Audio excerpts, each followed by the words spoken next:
తడిగుడ్డతో గొంతులు కోసే రకం అంటూ కేంద్ర మంత్రి పెమ్మసాని చంద్రశేఖర్ పై తీవ్ర విమర్శలు చేశారు మాజీ మంత్రి అంబటి రాంబాబు. తాను లాకప్ లో ఉన్నప్పుడు ఇద్దరు సీఐలకు పెమ్మసాని ఫోన్ చేశారని, గుంటూరులో హోం డిపార్ట్మెంట్ పెమ్మసాని జేబులో ఉందంటూ ఫైర్ అయ్యారు. వైసీపీ నేతలపై అక్రమ కేసులు పెట్టి అరెస్టు చేస్తున్నారని, తన ఇంటిపై జరిగిన దాడి కేసులో ఇప్పటి వరకు ఒక్కరినైనా అరెస్ట్ చేశారా అంటూ అంబటి ప్రశ్నించారు. 24 గంటల్లో అంబటి రాంబాబుకు సినిమా చూపిస్తాం అన్నాడా లేదా? మళ్ళా ఇలాంటి మాటలు ఎవడో మాట్లాడుకోకుండా ఉండే స్థాయిలో చూపించాడుగా. మరి అప్పుడు ఎందుకు మాట్లాడావే పెద్ద మనిషి? నాకు అర్థం కాలేదు. ఏమండి పెమ్మసాని చంద్రశేఖర్ అప్పుడు ఎందుకు మాట్లాడావు, ఇప్పుడు ఎందుకు మాట్లాడలేదు? ఇప్పుడు మాట్లాడు. ఈజ్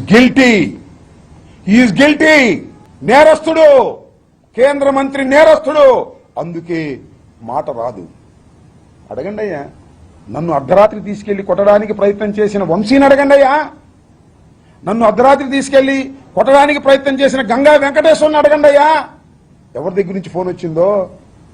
ఇవాళ వంశీ డ్యూటీ లేడుగా, బయట అందరికీ చెవుల్లో చెబుతున్నాడు, పెమ్మసాని ఫోన్ చేస్తే తీసుకెళ్లి కొట్టడానికి ప్రయత్నం చేశాం, కొట్టలేదు కదా, వాళ్ళు తప్పుకుపోయారు, మేము ఇరుక్కుపోతున్నాం అనేటువంటి మాటలు నా చెవులకు చేరుతున్నాయి. అవునో కాదో చెప్పమను పెమ్మసాన్ని.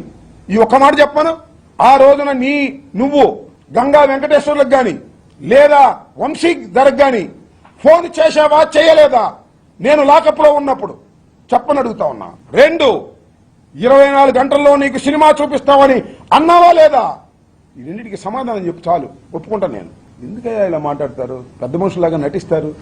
వాహిని వారి పెద్ద మనుషులు, చూడటానికి పెద్ద మనుషులు, తడిగొడ్డలతో గొంతులు కోసే కార్యక్రమం, లాకప్లో పెట్టి నన్ను హింసించే కార్యక్రమం. కడుపు రగిలి మాట్లాడుతున్నా. నాకేమి పెమ్మసాని చంద్రశేఖర్ మీద నాకేం కోపం లేదు. ఆయన కొత్తగా రాజకీయాల్లోకి వచ్చాడు.